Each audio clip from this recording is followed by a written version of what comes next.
Hello and welcome back to Chewing the Crust, the podcast where we tuck into life's messy, beautiful and sometimes surprising layers of life and celebrate the moments where everything pivots. I'm your host, the Pie-Eating Man, and today's guest is someone I met while helping to part a sea of people at a festival. Since that night, Joe Lee has become a person whose humour, courage and honesty have stuck with me, and I think they'll stick with you too. Hopefully you'll find that this week's episode is a little bit better quality than last week. I've made some changes to how I record these things because it was such a shame that such a wonderful pair of people in Steve and Deb, that their story was kind of marred a little bit by the quality of the recording, but hopefully enough came across that you will appreciate what wonderful people they are and what difficulties they've been through.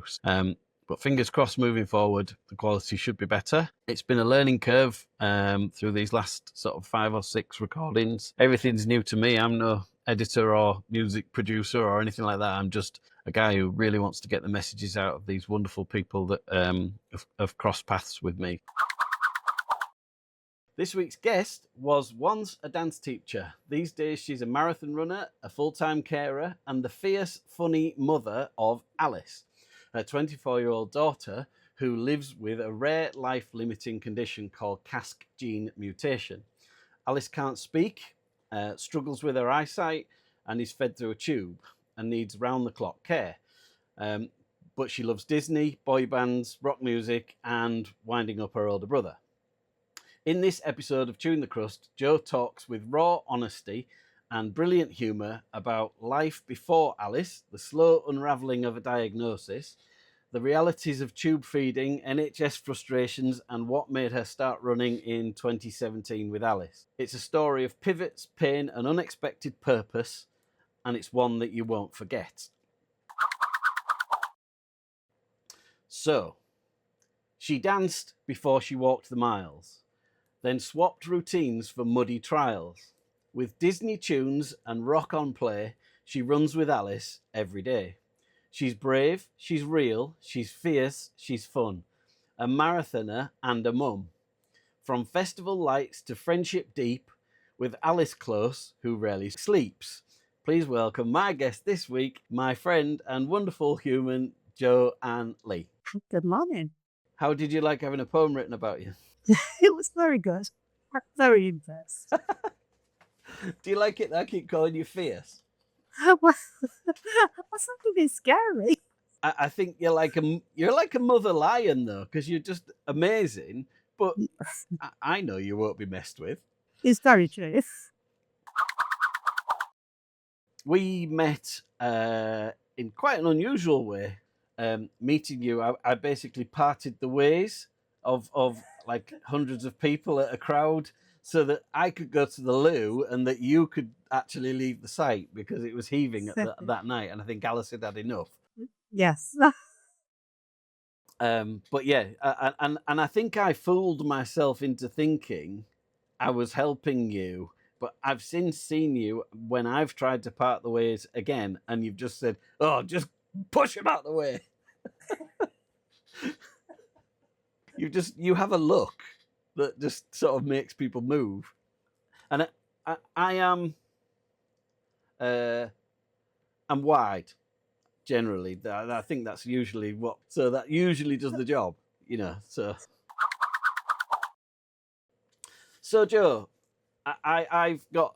I know we've really only met over a few days in actual fact, but we've spent quite a bit of time together when we've been at the festivals and things, and which I will come to because you have a statement that you like to declare when we're together at festivals that you're very vocal about. In fact, we'll do it now because we're laughing. But oftentimes, because I often attend these festivals on my own, and you often attend these festivals on your own with Alice, and we've found each other on a number of occasions, sat at a table, having a drink, having a laugh, watching some music, watching the world go by. And people will come along and usually show interest in Alice and say, "Oh, hello, Alice." And Alice just isn't interested. She's like either she wants her Disney princesses or her iPad or the music, but not really want to talk to anybody.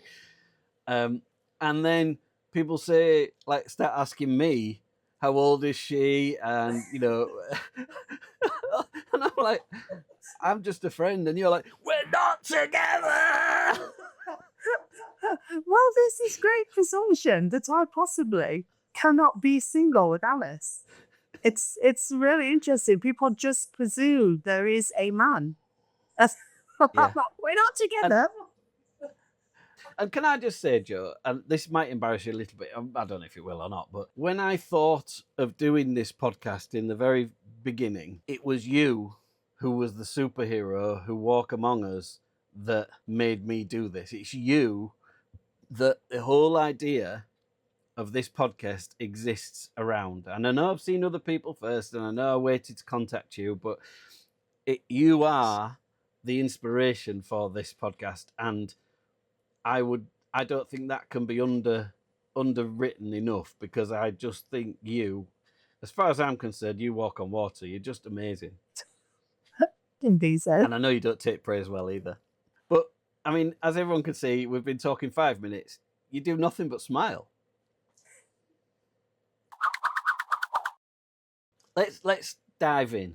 I'm going to ask you, what was Joe Lee like before motherhood? Where were you? What were you dreaming of? What made you tick? I also wasn't a Joe. I was a Joanne. It's quite funny. I've only sort of adopted Joe since I started running. It's really weird. No one else, other than people that I have met through running or sort of since running, call me Joe. I was always Joanne. From the earliest stage I can remember, I always wanted to be a dancing teacher. That was what I wanted to do. I sort of started dancing at 3, and that was my life. Literally, every spare moment I had, I was dancing. I didn't want to be a dancer. I wanted to teach. And that's what I wanted to do. So I sort of always at dancing. I'd get told off from school. I think I was dragged into the headmaster's office just before my GCSEs and told that I'm going to go and speak to your dancing teacher. If you don't actually do very well, because you need to concentrate on what you're doing. Didn't help me have dancing classes in the school, so he knew I was always there while I was doing it. And but I could get by at school quite well when I hadn't got the work in, which sort of allowed me to do what I wanted to do. Yeah, I was teaching at 12. Literally, I'd go in and help with the little ones, and by 14, I had my own classes that were wholly mine. I did all those. Everything. Wow. Were you one of those girls that in the playground used to line people up and have them dancing in the playground? You know, one of those. And they used to swing around. Do you know those metal bars that they used to have? And girls used to just keep swinging and swinging and swinging around them, like singing weird songs. And it was like, for boys looking on, it was like watching some sort of witchcraft, how they did all that. Yeah, I was just always dancing. Do you know where that came from? Especially the fact that you wanted to be a teacher and not just a dancer. That's unusual for a young kid. I have always, I can go through teachers I had at school, and I can tell you the ones that knew how to get the best from me. If someone was brilliant at teaching, I would literally fly. I'd do whatever they wanted. So I think, and we had 2 dancing teachers, well, 3 when I was little, and I wanted to be Miss Jane. I wanted to be like Miss Jane. Did she know that? I don't know. But yeah, so I think the people that have always had big impressions on me are those sort of from an educational sort of perspective. What a lovely thing that teacher, you know, was held in such high regard for you, because the chances are she was also held in high regard by lots of other people. What a good person. Yeah. It's and I think she probably only taught me for 3-4 years, and then she went on maternity leave and just didn't come back. But yeah, and sort of those sort of people in those positions have always had a big effect. And did you like other things like gym? No, Well, you didn't. no, running definitely was not on the list. Someone once took me for a 5K run. I think I'd be about 12, 13, and we did this 5K run, and I was like, "Oh, that was hell. Never again." Yeah, I just didn't do it. I hated it. I mean, you had to do it for PE, and I was ill, and I missed the day they did the 200 meters. And if you didn't have the tick in the box to say you'd done it, it wasn't good enough. You had to have the tick to say you'd done it. So I went back after being ill, and everyone else had done it. And the teacher was like, "Oh, you have to do it." And I was like, "I can't do it." And shall I get someone to run with you? And the only person that would volunteer, because we all hated running in our class, was a girl. I will never forget her name, Stacey Green. She was the PE pupil. She was at the Star, and she was the only person that volunteered. And there kind of was a chance of running as fast as she did. So I set off around the track, and I clearly have a competitive nature. And I was determined that she was not leaving me behind. I mean, she did beat me, but I wasn't far behind her. So I ran my legs off. And the PE teacher just looked at me and went, "Oh, you've qualified for district sports." I was like, "I'm not going. I don't want to do it." She was like, "You are going." She made me go. I didn't do very well because I had no reason to do it. So half I trembled to district sports, did terrible, and then I never had to do it again. I was rubbish at running. I was always a chunky kid anyway. I just hated it. I just could not see why anybody would want to get up on a Saturday or Sunday morning at 7 o'clock in the morning and go running around and cover himself in ice cold mud and puddles and no thanks. I'd just want some chips. You went through school, and then you got a dance class at what age did you say? Well, my first one, I was 14, and the dance, I mean, surely it's not allowed in those days, but it's definitely not allowed now. She used to send me off in a taxi with my cassette player and everything. And I used to teach my own classes at 14. And I did my first proper teaching qualification at 18. And then you, despite your wishes to become a dance teacher professionally, you went to uni. Is that right? Yeah, I was clever enough to do my A levels and go to uni. And I can't say it was my parents that forced me to do it. It was definitely school. And I was forced into, you will go to uni. You will, you will do this. Yeah. But whilst I was at uni, I did also start my own dancing school at that point, teaching of an evening and teaching of an evening and the other weekend.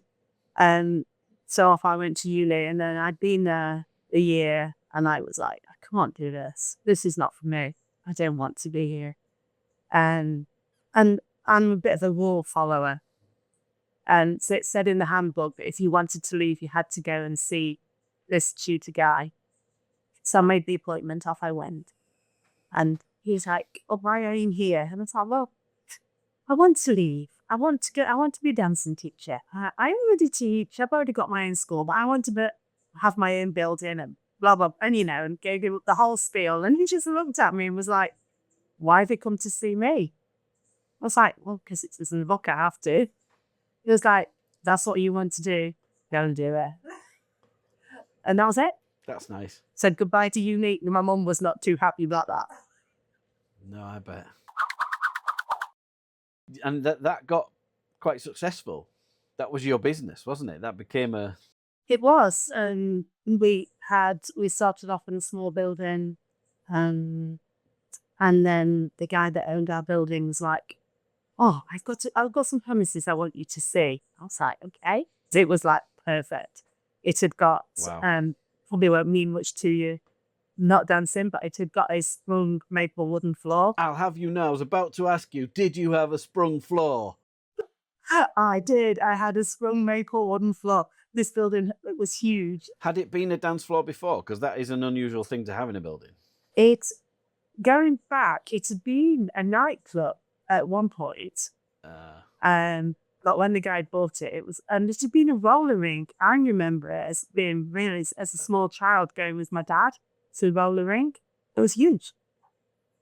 It was lovely. The reason I know about sprung floors is because when I went to university, one of the one of the things that they taught at uni was dance, but the dance class was right next to the bar, so you could walk out of the bar at the back into the dance area, and that was a sprung floor. And a lot of my friends, female friends at uni, were dancers, but I think it was because I was in the bar a lot and they talked about the sprung floor rather than I ever went in there. Yes. Full disclosure. So, I mean, that must have been really exciting when you went in there and like, oh my God. It was. He literally took me in to like look at it and he's going, "What do you think?" And I was like, "Yep, this is for us." How many students did you have? Was it lots of classes at lots of ages? Oh, I sort of taught from age 2 up to adults. So I worked quite long hours. I worked during the day. I had some classes during the day, but majority of my work was evenings and weekends. And I was a ADFP adjudicator, so I could go out and adjudicate, which I'd do on a Sunday sometimes. Always busy. And then presumably your first big pivot was, meeting your then partner who became your husband? Yeah, but it was before then. Yeah, we met in sixth form. He went off to uni in Leicester. I went to uni in Nottingham. There was lots of commutes going on between Nottingham and Leicester and home. So yeah, we'd been together before the dancing school. Oh, someone's happy. Yeah, she's clapping away. For the benefit of the recording, that was Alice enjoying herself in the background there. You'd probably be better telling the story about your relationship than me. I just fell in love, as you do, and I was quite young, naive, maybe. We got married just before I was 23, and life was, as I thought, pretty good. I'd got the job that I'd always wanted. Work was just where I wanted it to be. Then I got pregnant with Jordan. John's your eldest son. Jordan's my eldest, who was the perfect textbook baby. He did what he should do when he should do everything, just like a textbook baby. And then Alice came along. She didn't fit the textbook in any way, shape, or form. It was like, what has happened here? So she was a little bit a shock. But even though when Alice was born, very quickly we knew that there was something wrong. That didn't sort of play an effect. I still had what should have been the perfect life. I was married. We had a nice house. We got 2 children. Everything should have been perfect. But at that point, it wasn't. And the cracks were starting to show that I hadn't really noticed so much before. I mean, we'll get into it, but do you think some of those cracks started to show because of your husband then wasn't ready for being a parent, or do you think it was his work, or do you think obviously Alice came with difficulties? No. I mean, I can look back now, and lots of people thought the issues were down to Alice, which, you can understand why, but the issues are there before. He was an alcoholic. I can go back to when we was at uni. I mean, everyone drinks when they're at uni. It's not, even I drank when I was at uni. I thought I can't hold my drinking. I got much better grades for drinking than I did for the actual university course. Yeah, but we met in sixth form. He drank a lot when he was in sixth form. But I didn't notice it was. You don't notice it's an issue until you look back. When drinking played a large part of his life. Yeah. Do you know what? You don't see it because everyone's drinking. You don't see it as a problem. but it was. And I think, the alcoholics by their nature, one, I think there's a point at which you're a heavy drinker, and then that must change to being an alcoholic. I've never been one, so I don't know for certain, but um, I don't know if when you are an alcoholic, if you know when that happens. So, I mean, he may not have even known to start with that he was an alcoholic, because I think and I think also there generally is a level of denial, dare I say, even deceit that goes with it, that they, even if they think they might be, nobody wants to be an alcoholic, do they? So I would imagine that there's a level of self sort of denial, and also then when they perhaps realize it is getting a bit too far, they'll be hiding things, won't they? So Yeah, and it wasn't until I sort of got to the point where it was like, you need to do something about this. We can't carry on as things are. And that was a turning point. That was when it went underground. It was hidden.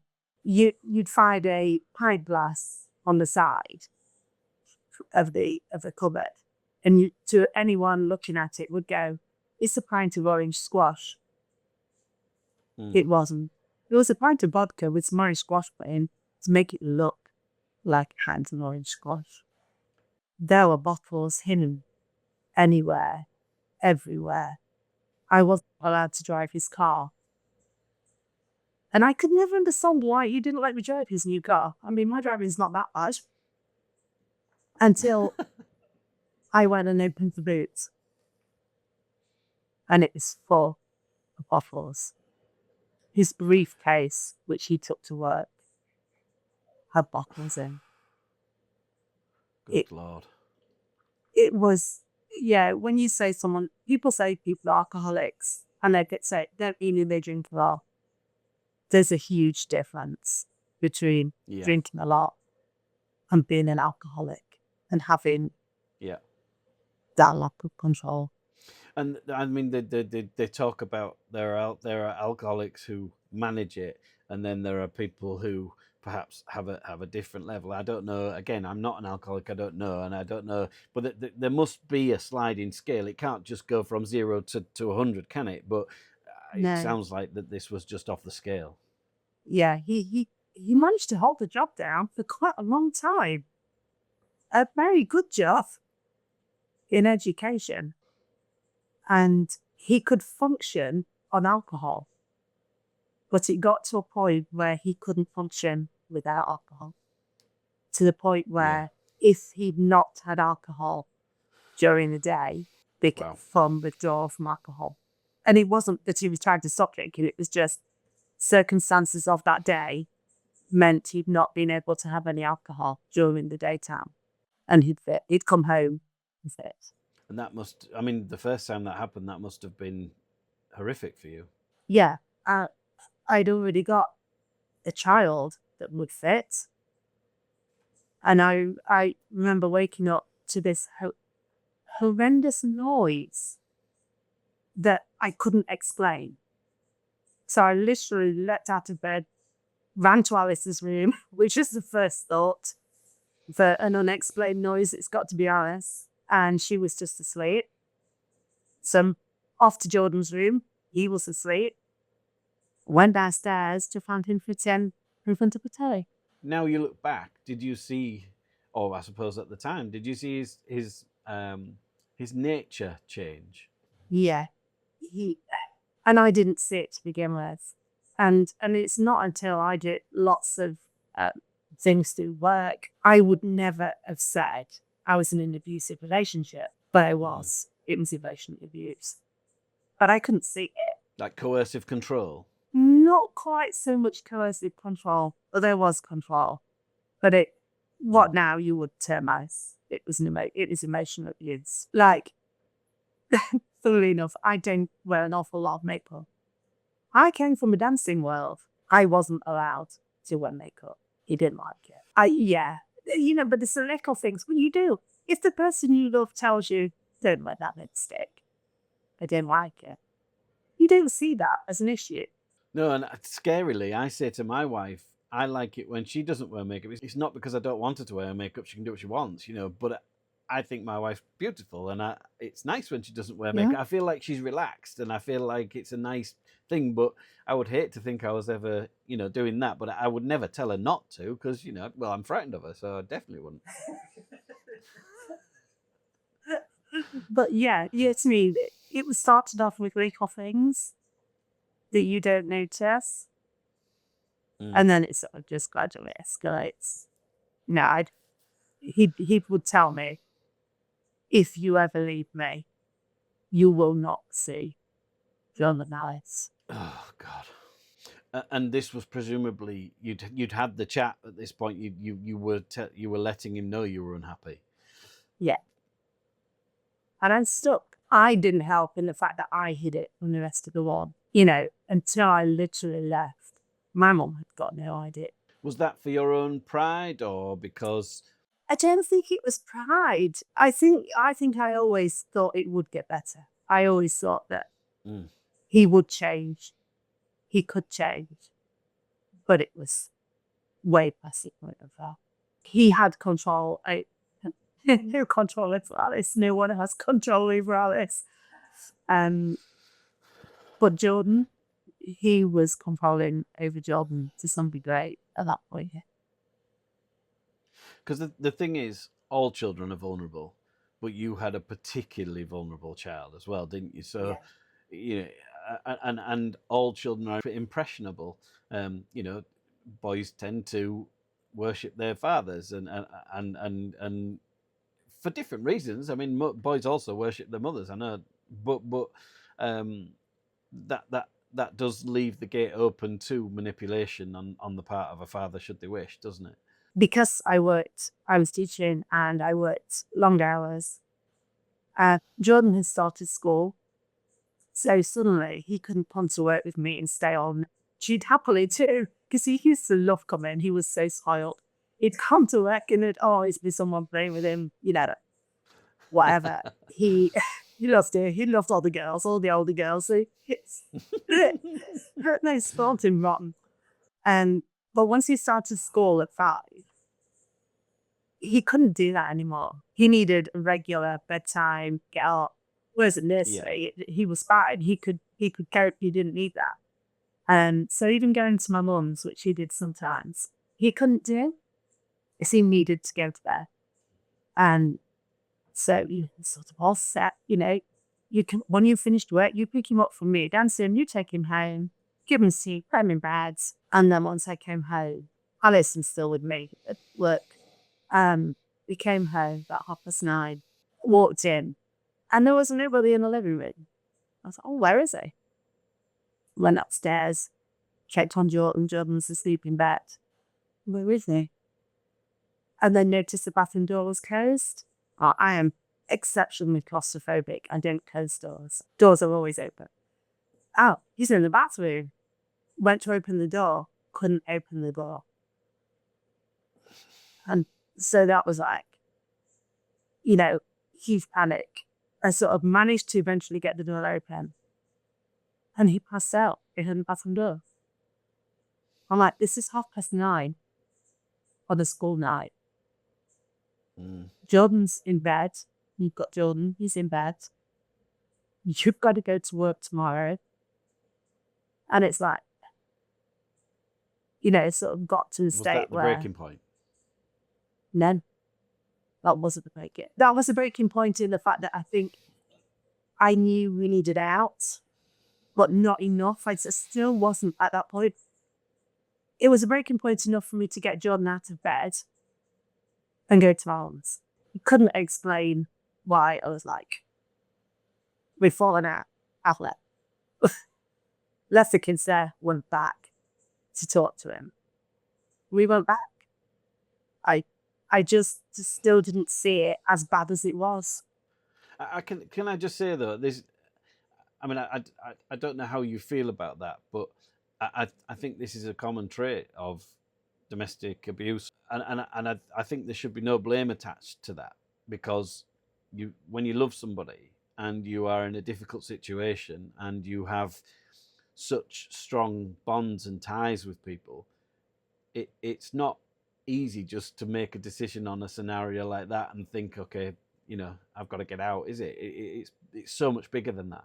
I was scared. Yeah. And presumably scared for him, not just your family. Yeah. It was, it was the person I loved. Mm. But yeah, no, the breaking point came a little bit later. The seizures were getting worse. He was having more. He'd crashed his quad twice. And I took him to GP and thought, you need to, I don't know, you need to do something. You need Alcoholics Anonymous, whatever. You need to do something.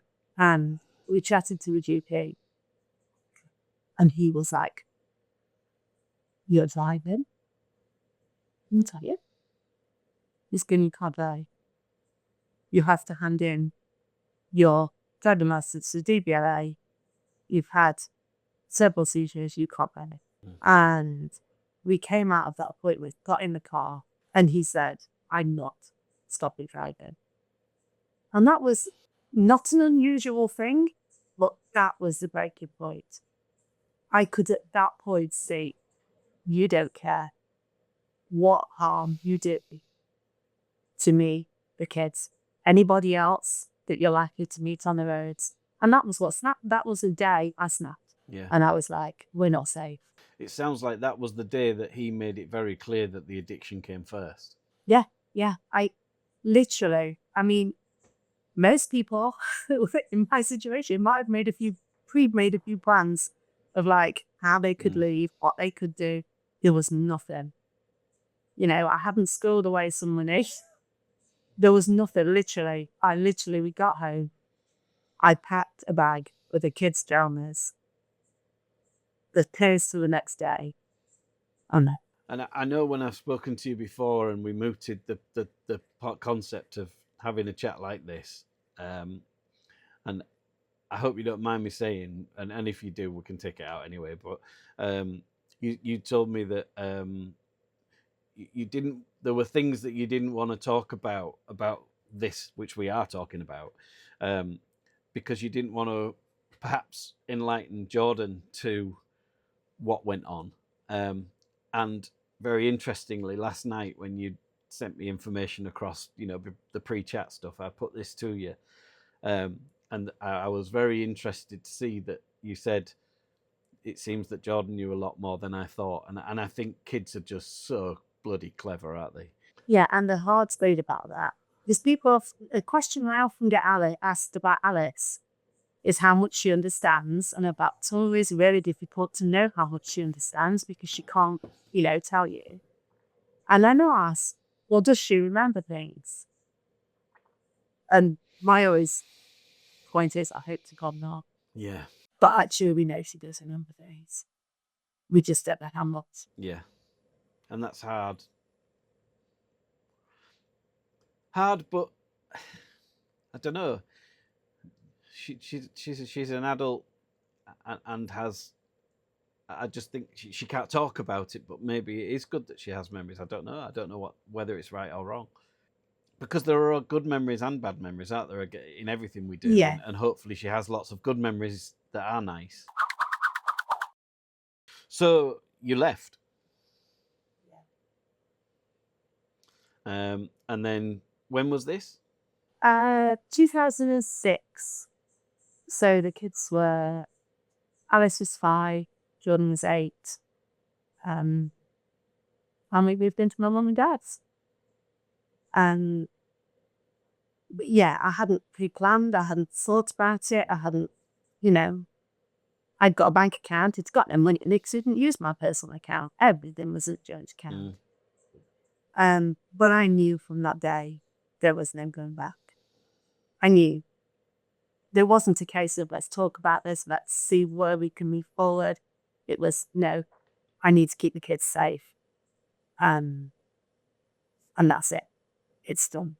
Did that result in difficulties with finances and separating your lifestyles? Did he cooperate, or was he? Because I know that sometimes, particularly men, but in relationships it can be used as blackmail and all sorts of things, can't it? So he tied every trick in the book. Yeah, we'd literally got no money. I went to the solicitors like the day after I'd left. I was determined there was no going back. I was literally at the Yeah. solicitors. But previous to this, obviously, at 30, but just before my 30th birthday, I sold a dancing school because it didn't work, because I couldn't leave Jordan at home. And I had no choice. I had to sell it. I couldn't work the hours I did and protect the kids.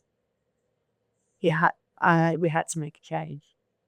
So I sold the dancing school. I retrained to work as a TA so I could work school hours. And I got a nice little job working part-time in our local nursery, which I loved, but only a couple of days a week. So yeah, the amount of money I got coming in was very little. And when I went to the solicitors and I literally gave him all the information and everything, he just looked at me and said, "You can't afford to pay my fees."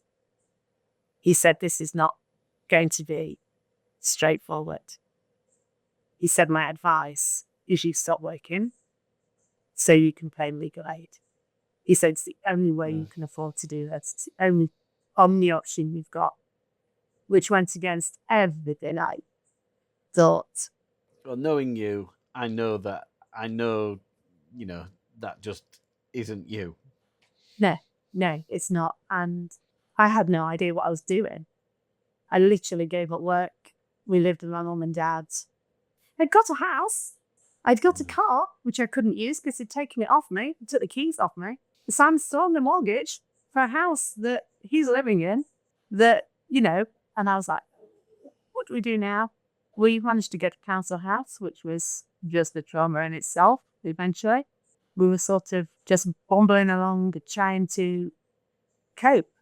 But when someone loses the control, they try to find it in other ways. I spent more time in family court. I could have had my own car parking space. And you say that people that the effects alcohol can have, you don't realise until you see it. It's a completely fuddled his brain. You think they're just doing it. Actually, he just couldn't think like a normal person thought. He'd literally just take me to family court again and say, "I want full custody of the kids." And everyone would sit there going, "It's not happening." He did so many things. He'd literally find out about Alice's appointments. He'd phone up and he changed them. He changed the date, but he wouldn't tell me what appointment for. He'd be like, "Well, I'll tell you on the morning and then you can just turn up with Alice." And I'm like, "It's not happening." We'd got solicitors' letters for everything, for school, because he tried to remove her from school, all sorts. And then there was an incident that we'd only been apart 3 weeks. And the solicitor had advised me, it's very difficult when someone hasn't done something wrong that you can prove. You can't put in place things for someone to have contact if you're not the one that's not got the contact. Yeah. So there was literally nothing I could do. The solicitor advised me that I let them go to see him on a Sunday, and I, against my better judgment, let that happen. They went the first time. Jordan didn't say anything really when he came back. Only he had an armful of toys because he hadn't got his toys. They were in the house. The second time was the same. The third time, he snapped. I dropped them off. And when you know something's not right, but you can't say what's not right, he wouldn't let me say goodbye. Now, to me, that was heartbreaking because all I wanted to do was say goodbye. Because Jordan had literally gone upstairs to his bedroom, and he wouldn't let me in to say goodbye. He flipped. He rang me while they were there saying, "Don't let your..." And I don't understand because my dad is the nicest person in the world. "Don't let your dad come. If I see your dad, there's going to be trouble." Now, bear in mind, he's got my car. I don't have a car. So I was like, okay. I got my dad to drop me off at the bottom of the street. Walked up the street. Knocked on the door. He opened the door. Said, "They're not coming. They're staying with me." Closed and locked the door. Well, at this point, I think I lost it. he closed the curtains, and I was like, what the hell do I do now? Luckily, my friends lived 2 doors away. I went to their house. Obviously, my dad came up, and they were like, you're just going to have to ring the police. Now, if there is nothing in place by the courts, the police can't do an awful lot. This is a Sunday. It was Easter Sunday. Can't get hold of the solicitor. Phoned the police, and they were like, look, technically, he's not done anything wrong. And I'm like, he's an alcoholic. They're not safe. And it's the only time I've really, really used Alice's disability to get what I need. And and the one thing I thought, she's not safe. She has nowhere safe to sleep. Can I just pause here just for a second? Because it's not, I know you say that, but to offer the fact that Alice was struggling or does struggle is a valid reason. You know, I know you say you never used it, but actually it's still a proper reason for it to be used in that instance. So it's not like you were playing a card. You know, you just used it properly. Yeah. But to me, it felt like I was playing cards. The 2 policemen that came out, they were lovely. They came and chatted to me in my friend's house, and were like, look, we can't go in there and take those kids out. He's their dad. He's technically not done anything wrong. He's got as much right for them to be staying with him as they have with you. He said, we can see where you're coming from. What we're going to do is we're going to go up and talk to him. That was where he shot himself in the foot. Because those policemen came back down and went, we're going to get him out. You know, if he'd have been able to have approached that situation correctly, it would have gone no further. He held all the cards, but yet threw them in the air. Yeah, and they literally sort of opened the door and Jordan ran out. They couldn't get Alice out because they couldn't go in and remove her. They couldn't do that. They didn't have a leg to stand on. They couldn't go in and remove her. What they could do was hold the door open and let me go in. But yeah, that day, he changed a lot of things. The effect that had meant Jordan didn't want contact. Right. It frightened Jordan. It frightened Jordan. He didn't want to go. There was no way with the courts going to make him go. He ended up with 3 hours supervised contact once every 3 weeks. Jordan didn't really want that, but the CAFCAS officer was like, it's safe. It's always better for them to have contact. And how long did that go on for? We had 18 months of that just nightmare. And then it ended because the alcohol got the better of him and he died of alcoholic ketoacidosis. I mean, it's tragic, really. Yeah. And then you're left presumably with the 2 kids and you're starting again. Yeah. It changed everything. It changed everything financially, as well as obviously everything else, because then I had a widow's pension because he was still employed in education, which meant I couldn't claim anything and I had to go back to work. I'm not saying I didn't want to go back to work, but I had to go back to work. And you had no significant other for childcare, you know, like you had before when you were working? No. Did you go back to being TA? Yes. Because where I worked, they were so lovely. So you were still able to work school holidays and things like that? Yeah. Not always helpful when you've got one child that goes to school in one county and one in another. So you don't all have the same school holidays. Luckily, my mum and dad were very good. If there's a way to make it difficult, Joe, you'll find it. Yeah, it's lovely. They're like, okay, half terms are different again this term. Great. So, I mean, that's tragic, but it's a massive, difficult chapter resolved in not in a way that anyone would have perhaps wanted, but it's that's change that can't be reverted.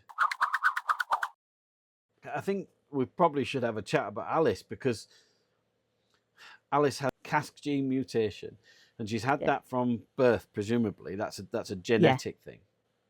Yeah. We sort of noticed the first issues when she was 5, 6 weeks old. She wasn't doing the things that she should do. Like when you have a 6-week checkup and they say, "Is she smiling?" And I was like, I'm quite sure. I think she might be smiling. The health visitor was obsessed with head circumferences, which was a good thing for us. They were literally measuring head circumferences on every visit. And they measured it at 5 weeks and it was small. They measured it at 6 weeks, a 6-week checkup, and it hadn't grown. Now, well, does that matter? Do you know what I mean? Babies don't all grow at the same rate. But babies' heads do. Babies' heads grow quickly.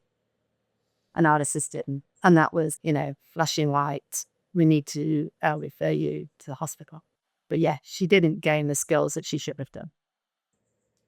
But I mean, she's now wheelchair bound, isn't she? And physically, she has to be moved around by you. But then I believe she could walk when she was little, couldn't she?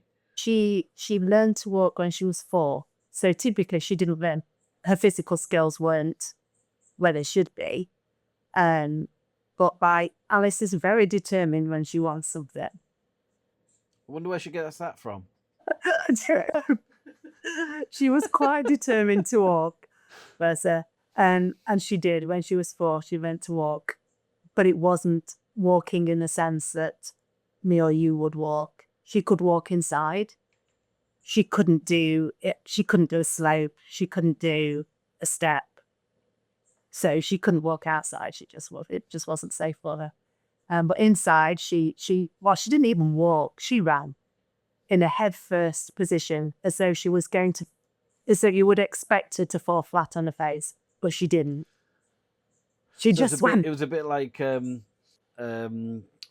Toy Story, the space guy. Falling with style, yes. It's most likely, yeah. Yeah. Yeah. They used to laugh at school because her class team knew her really well, and their class was at the far end of school, a very long corridor. And of course they'd let her walk down the corridor. And anyone that didn't know her would literally be trying to catch her, like, she's gonna fall. No, she's fine, leave her. She's not gonna fall. And she didn't. She just head first, boom. Oh dear. That is very, very funny. But yeah, she ate and things like that. She couldn't speak though. Alice has never had any functional language. But whether she was younger, she did have some words. I dread to think what they were, knowing her. They weren't that fast. They were words like you found them difficult to understand. They were very clear. And she'd say, "It's Tuesday today." And people would look at her and go, "Pardon?" Or, "It's happy birthday today." Alice doesn't even like birthdays. That song, where it's a song. Yeah, she'd tell people, "Happy birthday today." And people would go, "Oh, happy birthday," and sing to her. And then she'd sob because she didn't like the song. So yeah, she'd have like these little phrases that were they weren't useful to her, but she had them. And then they'd just disappear again. And did the way she say it to you, did it mean something, perhaps nothing to do with happy birthday? If she said it to you, was it almost like she was saying, "Can I have a drink?" No. No one can explain it. No one can understand it. And it was as clear as day. Everyone could understand what she'd said. Yeah, that is strange. Yeah, because she can't repeat. She can't copy. She's never, ever in her life waved, because that's the thing that babies copy. Alice still can't do it. You see, I've been with you, sat outside when happy birthdays come on, and you go pale, and you jump over to Alice. Oh, she can't hear this. She can't hear this. She'll go nuts. And it's, I mean, that's quite incredible. Yeah. But that's again where you say about perhaps, does she have a memory? Yeah. And we don't know. Yeah. We don't know why she doesn't like it. Yeah. And that's hard, isn't it? She doesn't like that. So what is it? She doesn't like certain singers, does she? No, she's not keen on the few female singers she's not great with. But then she does love some bands and some singers. Yeah. Yeah. Yeah. I mean, I know she loves McFly, right? Yeah. Yeah. And do you think some of that relates to having met them, or does she just love the music? I don't know. Because that would suggest a memory as well, wouldn't it? She's also very... Remember, I was a dancing teacher. She came to work with me for the first 3-4 years of her life. She was surrounded by music all day, every day, and a whole variety of music. It wasn't just what you would play on the radio. She heard a whole variety of music. So as she developed, I hate to use the word because I don't wish to seem flippant about it, but as she developed through time, her physical abilities have reduced. Is that right? Yeah, Alice has lost quite a few skills that we don't know why. That's such a nightmare because I'm a like-to-know person and we have no idea what happened, what has happened, why it's happened. And yeah, Alice walked until she was, I'm trying to think how old she was. She 11, 10, 11, when we were on holiday. We went to Florida on holiday with my mum and dad. It was an early flight, so I got her out of bed. Remember, Alice didn't walk well. She only walked sort of indoors on the flat. And she didn't actually really walk anywhere until we arrived at our villa in Florida from getting up in the early hours of the morning. You know, I got her up, carried her downstairs, put her in a taxi, taxi to play. She never had the opportunity to walk that day.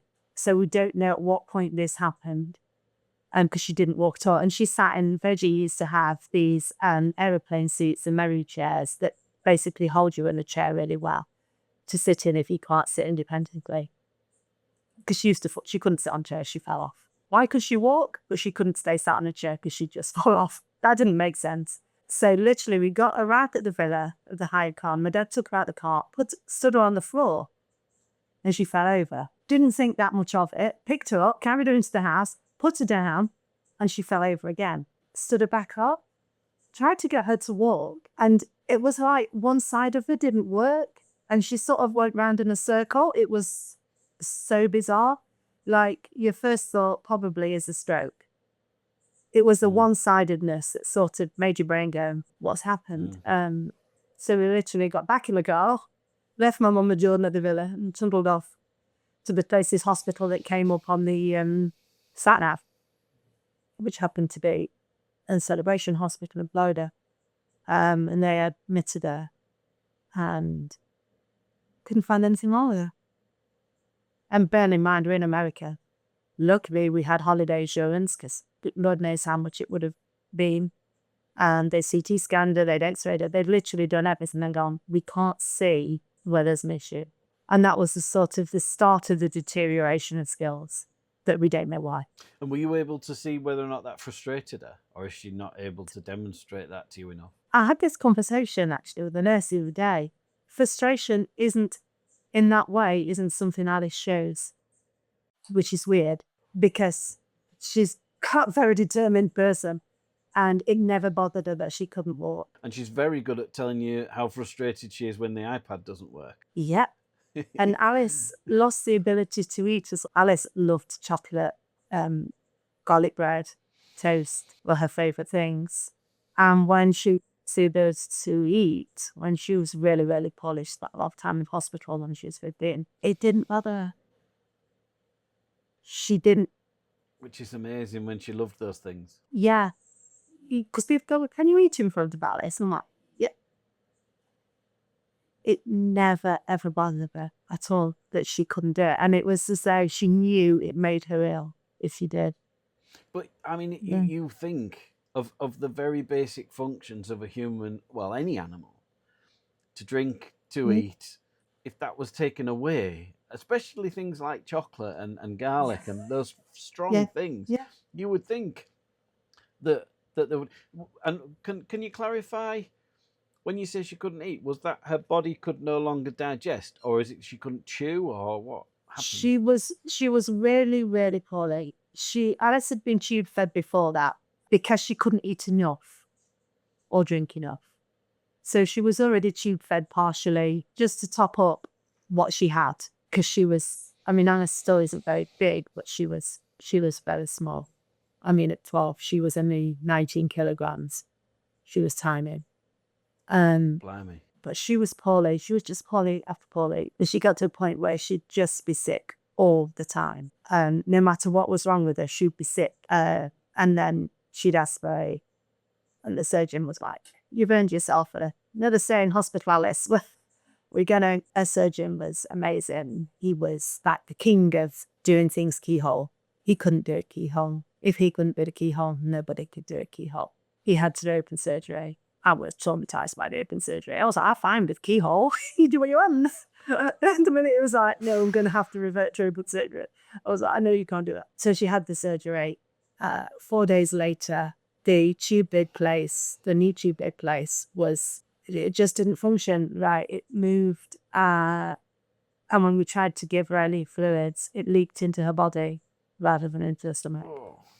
And the surgeon was like, "I can't believe this." He just was like, he took her to X-ray. The surgeon literally went with her for the contrast X-ray. And he's in there, he's just watching her. You could see the coloured fluid they're putting in. You could see it wasn't going where it should go. And he's like, "I've got to take her back to surgery." And I was like, "Are you sure?"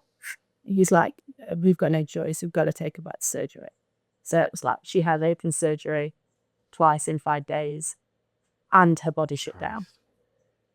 It was like, enough's enough. I'm not bone ball anymore. Her digestive system stopped working completely. In theory, it should have improved. It didn't. So she had to be put on TPN, total parenteral nutrition. Now, TPN comes with a whole nother sort of side of problems because it's had to be given to the central vein. So like if you have chemotherapy and you have a central line put in for your chemotherapy, it goes into the vein near your heart. That's where your nutrition has to go if you're on TPN. It has to be done very carefully. Eventually her digestive system started to work, but it didn't work as it should do. So she just couldn't tolerate any quantity of anything. We had to reduce all her medication for everything because we couldn't give her that volume. We did eventually get her back on a tube feed, but it was so slow. And she has to have it over 20 hours a day on a continuous feed. But we got her off the TPA.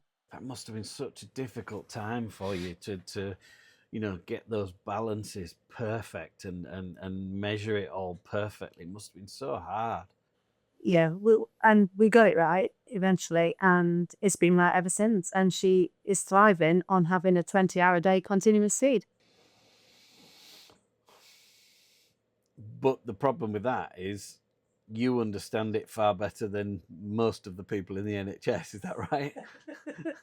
Yeah.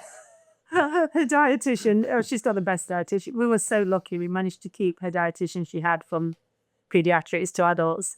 We kept the same one. And she's like, "Yeah, let's not mess with it. Let's not touch it. Let's not do anything." She just doesn't respond well when we try to tweak things. Everything's working fine. Leave it as it is. So can you explain in brief, and I don't know if you can, because I don't know the exact ins and outs. I think it comes with a massive question mark. Can you explain what cask gene mutation is to a layperson? Yeah. Well, to be fair, not that well. Well, I am aware that it's a massive question mark, isn't it? So yeah, she's got a part of one of the genes missing. It's on the cask gene and she's got part of it missing. But the problem is, it's a fairly recent find. So Alice didn't technically get a diagnosis till she was 12. We knew all the symptoms Alice had got and lots of the things that were wrong.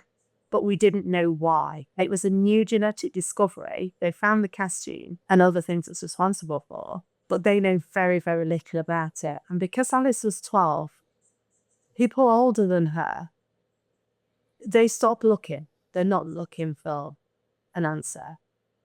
So she's one of the oldest ones to have it. It's still very rare, but there's now more younger ones because they look for it. I mean, I was quite naive. I did A-level biology, but I didn't take that much notice about genetics. You know, you just presume they look at your genes and can find what's wrong.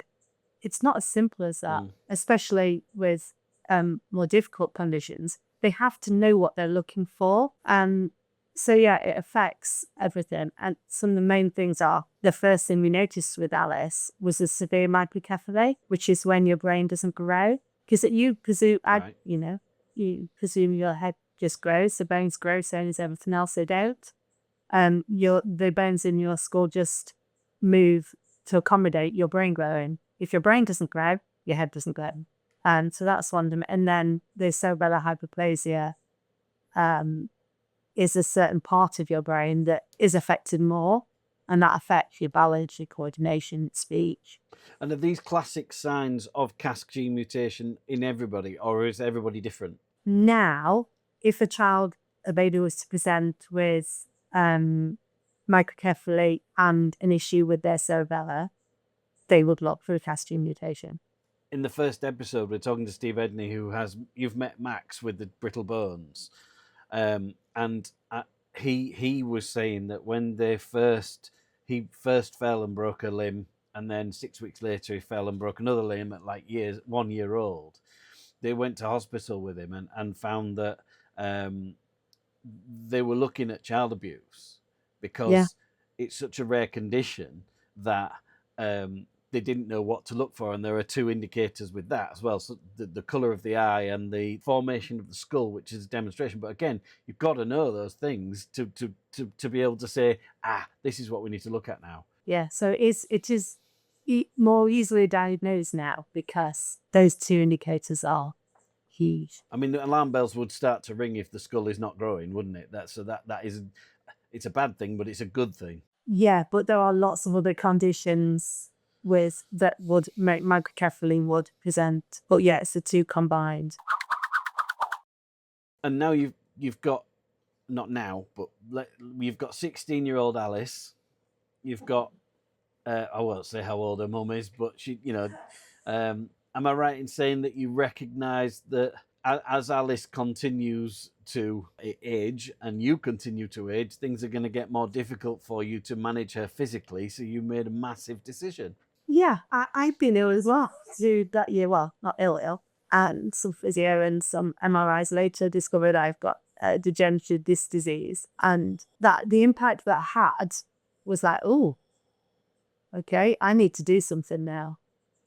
Alice is swiveling more and more, and her skills are getting less. I need to get fit. I mean, I'd been very fit, younger, up to being 30, but then I did nothing physically. Well, I went to work, obviously, but I mean, I didn't do any sort of form of exercise or anything. And I was like, I need to do something because, I've got to be able to lift Alice to be able to do the things I want to in life.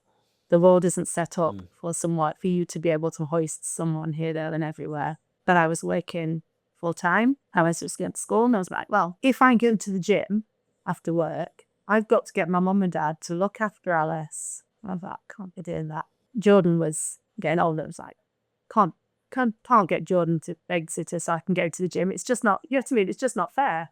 And then I was like, oh, let's try running. I can push Alice in a wheelchair and run. That's the big thing. You didn't just try running, you tried running and babysitting at the same time, right? Yeah. Oh, yeah, with a wheelchair that's got wheels like your shopping trolley. I literally came back and I was like, okay, can't do that. It doesn't work. Can't run. The minute I tried to run, literally, the wheels on the wheelchair were just like shaking like a shop. Trying to run with a shopping trolley. You can do it for a couple of meters and then the wheels just go crazy. I was like, it doesn't work. Yeah. And so that at that point, you didn't think, I know, I'm going to do something else. No, no, no, no. I was like, I will make this work. I literally honestly got an old buggy. It just shows you the sort of person I am. I didn't give up. Alice had got an old buggy that she'd used that was in the upstairs, and I was like, let me get that out and see if I can run with that. I squeezed her into it. If you say squeeze, she didn't really fit in, but I squeezed her in and tried again. But yeah, that was better. That worked. And then to cut a long story short, you then went to Carfest. We're going to go there. We're going to go there with the best story ever. And was it the first time you went to the Carfest? Oh, yes, that was the first time. We weren't at Carfest. We was at Runfest Road. Oh, okay. It's just the year after COVID, wasn't it? Yeah, so Chris Evans, we're talking about Chris Evans here. Yeah. The radio show host and TV star. He'd organised a festival the year before COVID called Runfest Road, which is amazing. So off we went, we did that. And then COVID happened. And then after COVID, the world was so crazy, wasn't it? It was, people weren't buying tickets for things. And so they decided to combine Runfest Run with Carfest. So Carfest was one part of Lausop Farm. Runfest Run was in another. But if you was at Runfest Run, you could go into Carfest with the music and stuff. So yeah, that was... obviously wasn't the first time we'd met Chris and Tash and everybody else. But that year, all I can say is Chris and Tash adopted me and Alice. No, we're not. That's not all you're saying. We're going to have the story. Why did Chris and Tash adopt you? If we don't get this story, I'm just going to press stop on record.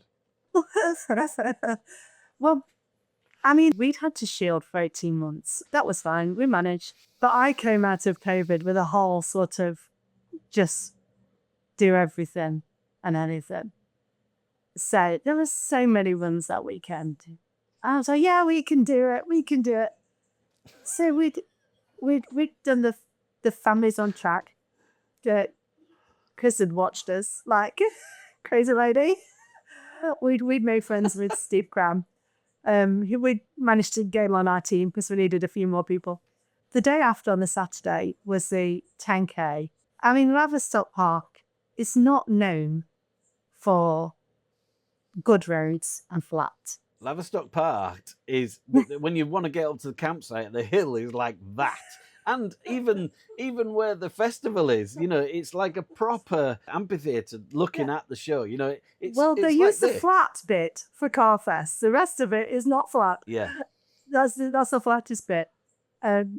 So we'd done the 10K and I'd pushed Alice all the way, and I'm not joking. Oh, it was so hard. It was so tough. We just was like, so we stopped and spoke to Chris afterwards, and he just looked at me and went, "You doing the half marathon tomorrow?"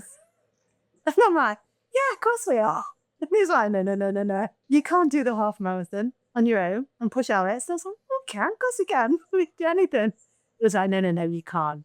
You seriously can't do that on your own. He's like, wait for me, Tash.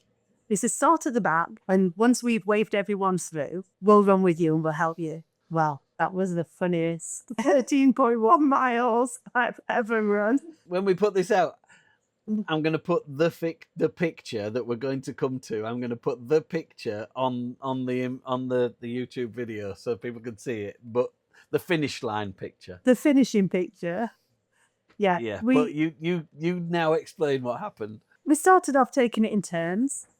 So I pushed for a bit, Chris had pushed for a bit, Tash had pushed for a bit. Tash is Chris's wife. Yeah. We'd hit a big hill. And it may be 3 of us pushing up the hill.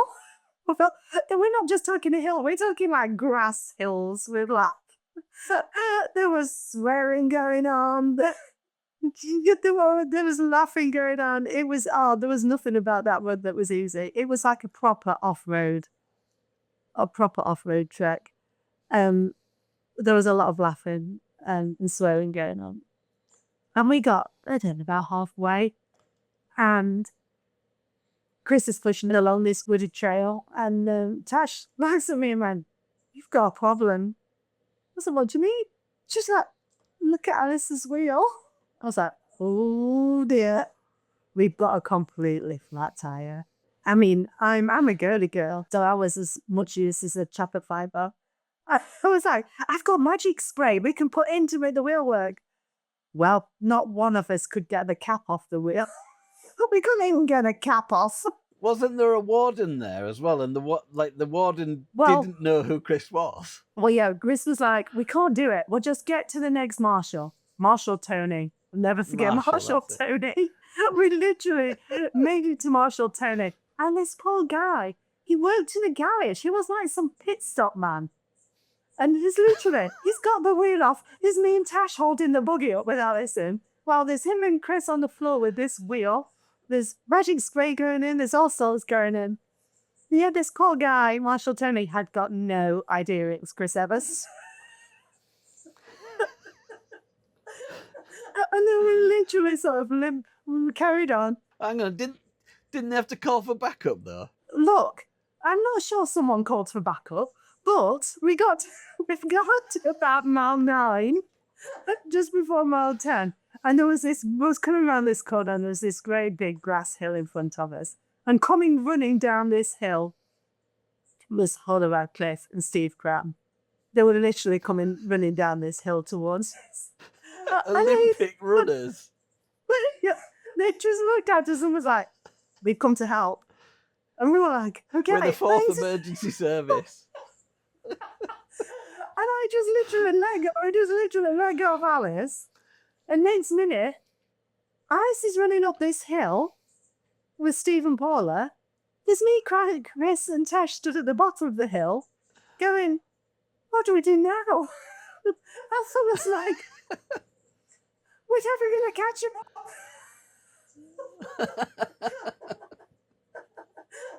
And so literally we could see Alice disappearing on this hill. And then my next thought was, I can't even take a photo. My phone's in the chair. So yeah, no, we had. Well, this is quite a good video actually. One of the marshals, at the top of this grass hill, videoed them running up the hill with Alice. It's a lovely video of them coming around this corner with Alice. So we carried on, we're tootling on, chatting away, and then it was just after COVID. I don't let Alice out on my side, and I do start to get a little bit panicky that they've actually run off with Alice. I mean, I'm sure they'd have run back with her if there was a problem, but I did at that point get a little bit panicky. And Tash was like, she's not looking at me and Chris as though to say, I'll go. Yeah, she's like Superwoman. She ran off to couch Paula up. Chris and Steve came back and was like, I not know enough left to do it. So we sent Tash off to catch up with her, and they waited for us, and then we all ran together, which was lovely. And you crossed the finish line first, right? Of course. No, Alice was first. She Yeah. always beats me. Of course, yeah. And then you ended up, because Chris still cites that, I think, as the worst run of his life, doesn't he? Because wasn't it bad weather as well? It wasn't very nice weather. No. It was hot. It was sunny. It was hot. Oh, that was it. That was the It was problem, hot. right? Yeah. Then you ended up, because at Carfest, in an afternoon, they have what's called the hay bales, which is where they get various famous people to come and have a chat, and they sometimes do something silly like a bit of fun and stuff. But they did the hay bales one afternoon, and I think you ended up on them, didn't you? We did. That was 2022. We'd had the whole conversation with Chris about us not being able to do London Marathon because London Marathon wouldn't allow you to have any assistance. So Alice couldn't do it unless she could self-propel her chair. They'd been looking at changing the rules. I mean, you talk about things happen in odd places and at odd times. But we was literally sat at Carfest on a Friday afternoon we'd gone to listen to Paula Radcliffe. She was talking about running and promoting fitness with children. As I'm checking my emails, because, I was just waiting, and And there's lots of other things going off in life. My dad was really, really poorly in hospital. So I was checking my emails. And literally, this email pinged in from London Marathon saying Alice could run London Marathon.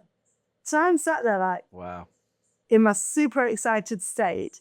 And then just before Polly came on, Alison Kirbishley, who we know quite well, was behind us because she was with Paula, and she came down to, she spotted Alice. She came down to chat to us. When you're not going to believe this, Alice can do London Marathon. And Alison Kirbishley, if you don't know, is the other half to Steve Crown, and is his partner. She was super excited for us. And then at the end of Paula's talk, we went up to chat to her, and she was the next person that I told that was in London Marathon. I was like, how Wow. weird is that they're the people that you happen to be there? And then, on the Saturday morning, I'm still quite excited about London, but thinking, actually, I've got to run a marathon in 5 weeks. I need to do some training. Yeah, because it was delayed because of COVID, wasn't it? Yes, that was the COVID one. So it was in the October, which is why it's a weird one. Yeah. And we were walking onto the site on the Saturday morning as there's Chris and Tash and the twins. They were literally driving around with people coming in, and they spotted us. So they stopped and got out for a chat to us. And of course, my first thing was, guess what? We're in London Marathon. And so, he already knew that when we were sat watching the hay bales, and Alice was not being quiet. She was a bit overexcited and joining in. And I'm just literally trying to keep her quiet. And then Chris spots and is like, let me tell you about Joe and Alice. And then next minute, in fact, she can tell you herself, and that's it. I'm on the emails. He did something very similar to me when I was shaving my beard off. I was just watching the Taskmaster thing, and they must have had a bit of time to kill. And he just saw me sat at the front and just grabbed me and pulled me up, and then just shoved the microphone. He was like, "Tell him about your beard." I was like, "Oh my God!" And it's like there must be like 15,000 people sat there, and just all of a sudden you get this microphone shoved in your face. But the funny thing about that was that was when I first saw you, and I think that night was when I met you, and we sat and had the strangest night ever, which I look back on with such great fondness, where we just sat and absolutely giggled for the entire night. Yes. Telling our silly stories of how we ended up where we were, sat where we were, and that's really where you became my, what I call my festy bestie. So were you and Alice, and Alice basically just showed her disdain for me for spoiling the music, for talking over it. I can't say enough, Joe, that given the adversity that you've been through and that you've seen off, I just love being with you. Always laughing. You always you work so hard, and I think because you have to. This is something that keeps coming up in the chats we're having. When you go through these difficult things and difficult scenarios, it does seem to be really important that if you've got an obligation, whether it's to children, whether it's to a charity or something like that, it does seem to be the thing that keeps us going and keeps us going forward. And I think we should probably give a quick mention to Jordan as well, because I think he's been very important to you, hasn't he, in helping you support Alice, especially given how much Alice cares for him. He's not her favourite person. Which is such a shame, because he really does care so much for her and look after her, right? Yeah. Yeah, she's only ever bitten 2 people in her life. One being the physio and one being Jordan. Oh dear. And does he see the funny side of that? He does now. He didn't when he was little. He could never understand why she didn't like him. No, I get that. And do you think that's just because she's almost like an only child to some extent, in that she gets a lot of attention, and when that's taken away, is that what it is? She was jealous.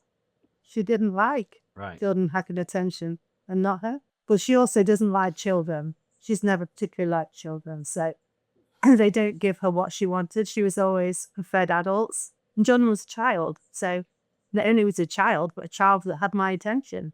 She just didn't like it. Yeah. I mean, the other thing we probably should say about Alice is, despite not being able to speak, despite not being able to eat, despite not being able to move herself around, she's very good at letting you know when she's not happy or when she is happy. And it's often at times when it's really quite inappropriate for either, isn't it? It is. It's a good job she's got no words, because they would not I think always we've be said before, the polite. air would be blue. Yeah. Yes. And she's got her most favourite thing is Disney princesses, right? Yeah, she loves a Disney. Well, to be fair, they're not her favourite. You think they're her favourite, but they're just there because they come with the things that are her favourites, which are the bad guys. Really?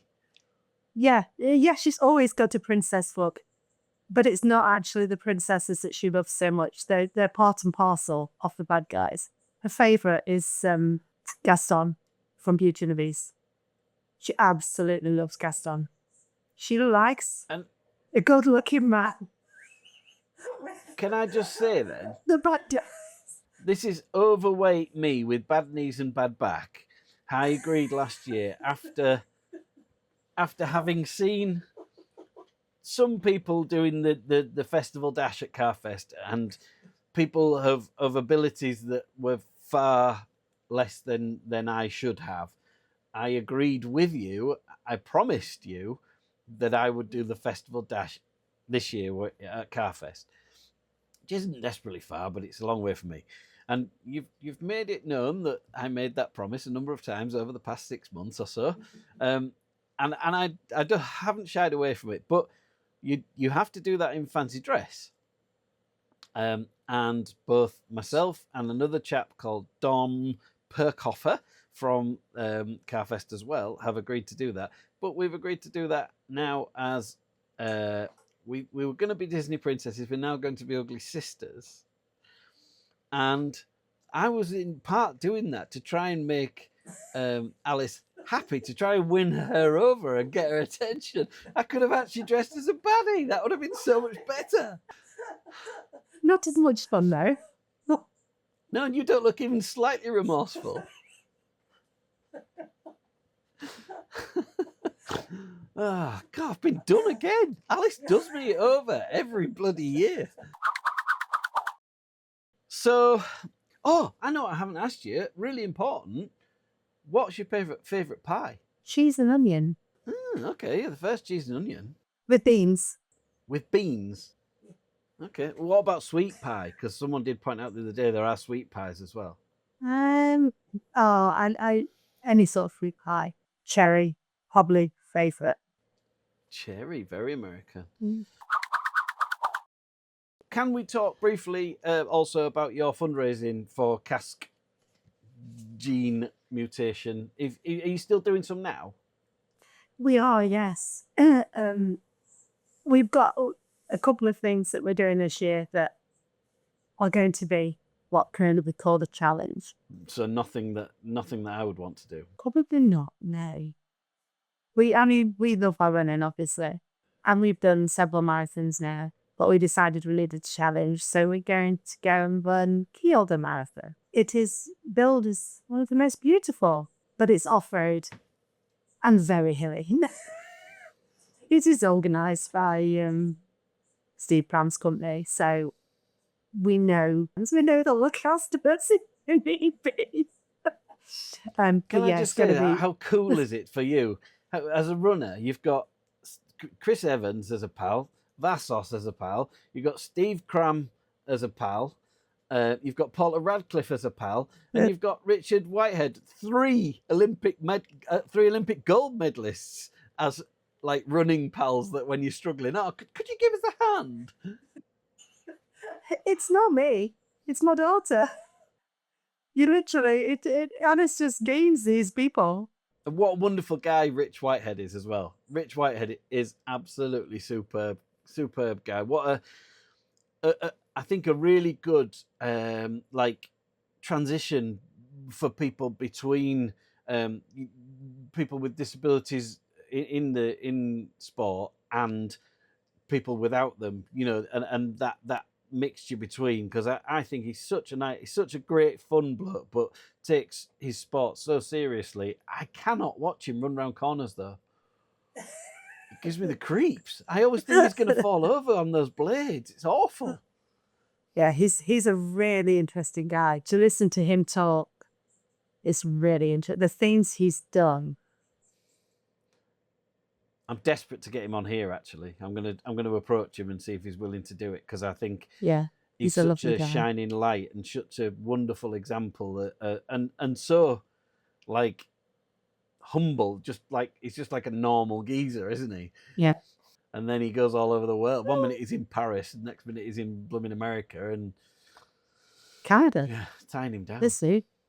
That's right. Is it Vancouver he's doing? I can't remember Canada. where. I mean, it's only small. It's only a small place.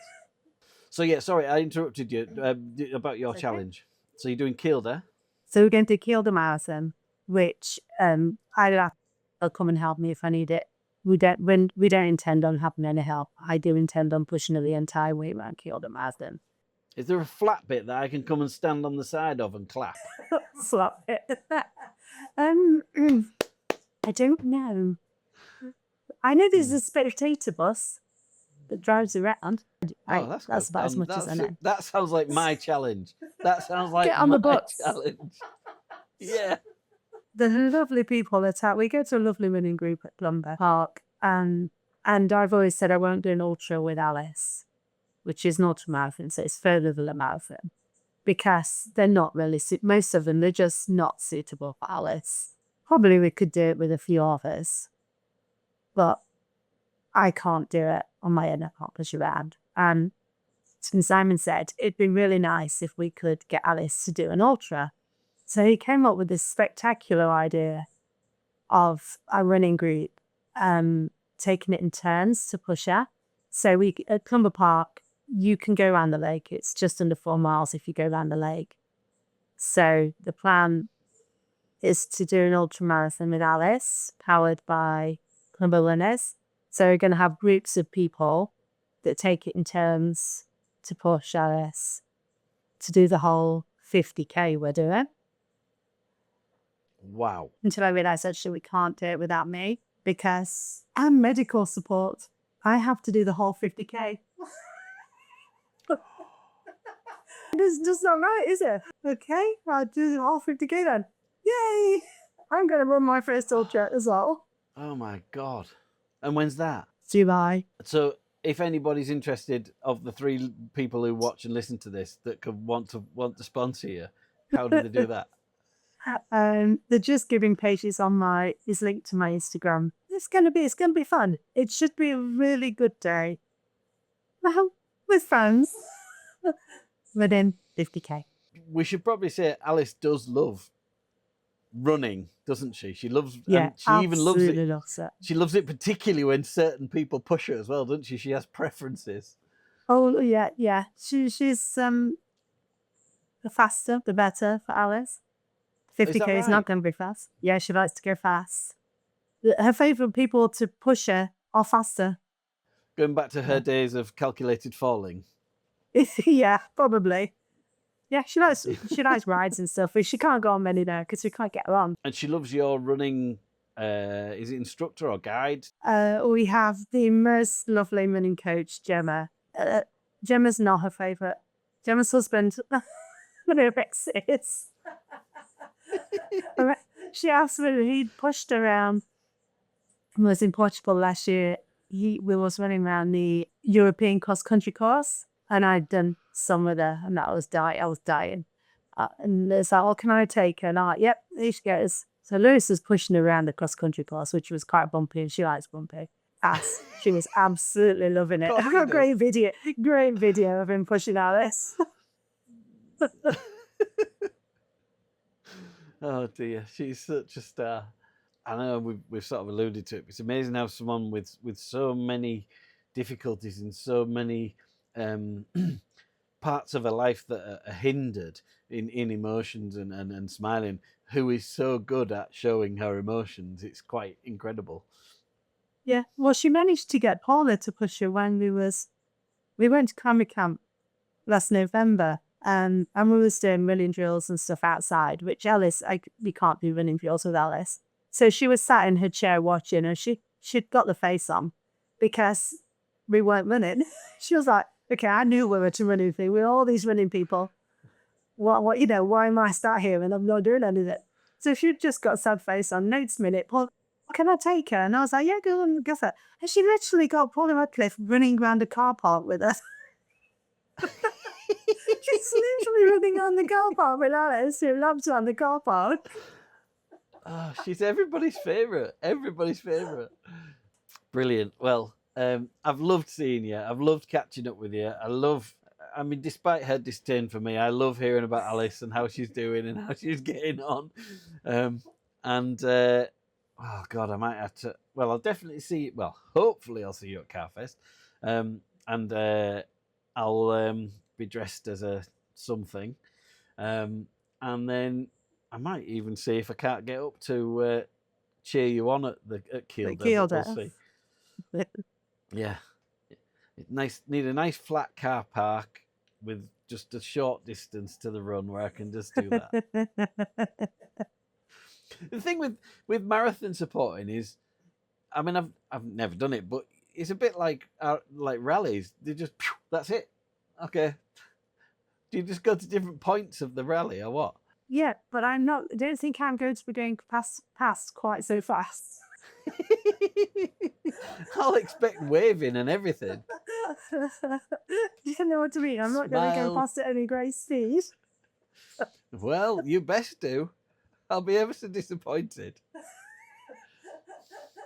So, yeah, well, yeah, thumbs up. I don't know how you do it. I just don't know how you do it. But you are the inspiration for this podcast, and I'm so glad that we became friends because I love your company and we always have a laugh. So, even though we're not together, we're not together. Just shows you, yeah. I have to become one of the girls with you and Alice. Which doesn't come off very well. So, right then, I think we're done. Thank you ever so much. Thank you for giving up time on your Bank Holiday Monday.